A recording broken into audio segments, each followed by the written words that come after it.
Second আমি কইছি শোন, আমি কিছু বিয়ে করতাম না, ঠিক আছে? আমি জায়গা বিদেশ, এটাই ভালো।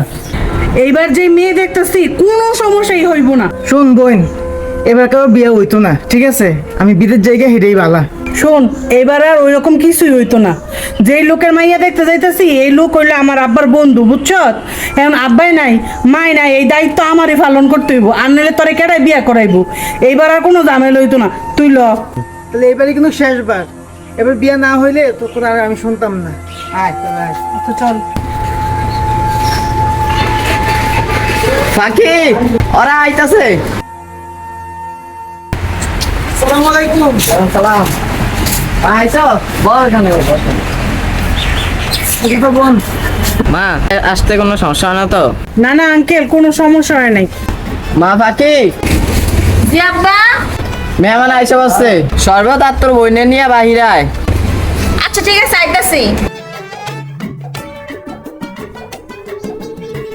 বাবা তোমরা তো হঠাৎ করে আইসা বসছো, তোমার বিষয়ে তো আমি তেমন কিছু জানি না। তুমি কি করো? আমি তো বিদেশ ছিলাম, 5 বছর বিদেশ করছি। এর মাস হয়েছে আইছি, বুঝছেন? এখন বিয়ে করে আবার চলে যাবো। কি তুমি প্রবাসী? কি আঙ্কেল, প্রবাসী শূন্য আপনার মুখটা কি কালো হয়ে গেল? কোনো সমস্যা? কোনো সমস্যা নাই, তারপরে একটু সমস্যা আছে। আচ্ছা তোমরা আগে নাস্তা খাও, তারপর আমি বলতাছি। আঙ্কেল, ছোটবেলা আব্বার মুখে আপনার অনেক প্রশংসা শুনছি, আপনি অনেক ভালো মানুষ। এই জন্যই আপনার মেয়েটা আমার বাইরে দিয়া নেওয়ার জন্য আসছি। আব্বাই তো নাই, আমার বাড়িটা আপনি দেখে শুনে রাখতে পারবেন। মা তোমরা আছো, অনেক খুশি হয়েছি আমি। তোমাদের বাবা যদি বেঁচে থাকতো তাহলে অনেক খুশি হইতো। আঙ্কেল, বাবা যদি বাইচে থাকতো তাইলে এই দায়িত্বটা বাবাই পালন করতো। এখন বাবা যেহেতু নাই, তাহলে ছোট ভাইয়ের দায়িত্বটা আমারই পালন করতে হইতেছে। আঙ্কেল, শুভ কাজে বেশি দেরি করা ভালো না, মেয়েটারে ডাকেন। ফাঁকি মা তোর বোনটা নিয়ে আয়।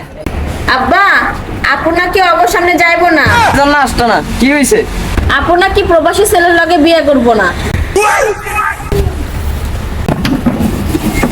বাবা তোমরা দাঁড়াইছে কেন? বসো বসো। বাবাজি তোমরা একটু টেনশন করো না, আমি ভিতর থেকে আসতেছি। আপা দেখছস, এর লিগে আমি বিয়ে করতে চাইতে চাই নাই।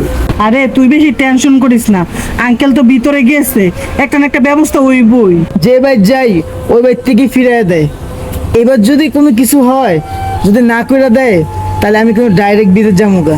আমি আর বিয়ে টিয়া করতাম না। আচ্ছা ঠিক আছে, যাইস গা, চুপ করে বয়ে থাক, দেখি হয়। দুঃখিত মা, তোমরা বিদায় নাও। কেন আঙ্কেল, কি হয়েছে? আমার মেয়ে প্রবাসী ছেলের কাছে বিয়া বইতো না। কেন আঙ্কেল, আমার ভাই কি দেখতে শুনতে খারাপ, নাকি আমার ভাইয়ে কোনো মদ গাঁজা খায়? এগুলো সমস্যা যদি থাকতো নাট্য ব্যবস্থা করানো যাইতো, কিন্তু প্রবাসীর কাছে বিয়া দেওয়া যাইতো না। বাহ বাহ বাহ বাহ বাহ, গাঞ্জা খোর, মদ খোর, জুয়া খোর, এগুলির কাছে মেয়ে বিয়ে দিতে পারবেন, আর আমার ভাইয়ের কাছে বিয়ে দিতে পারতেন না? আচ্ছা আপা, আর কথা বাড়াইস না। শোনেন আঙ্কেল, দোষ আসলো আপনারও না, আপনার মেয়েরও না। দোষ হলো আমরা কেন প্রবাসী। আমি বিদেশ থেকে আসার পর আমার বোন অনেকগুলো মেয়ে দেখাইছে, প্রত্যেকটা বাড়িতেই শুধু বলে যে প্রবাসী, এই জন্যই নাকি মেয়ে বিয়ে দিবে না। কিন্তু ওরা গাঁজাখোর, চোর, তাইল্লা চাচা, সরকারি চাকরিজীবী এরকম লোক খোঁজে। কিন্তু চাচা, আমরা কি টাকা কম কামাই বলেন? কিন্তু চাচা, একটা কথা কি জানেন? দেশ উন্নয়ন করার জন্য প্রবাসীরাই কিন্তু অনেক ভূমিকা রাখে। কিন্তু কষ্টের বিষয় হলো কি জানেন?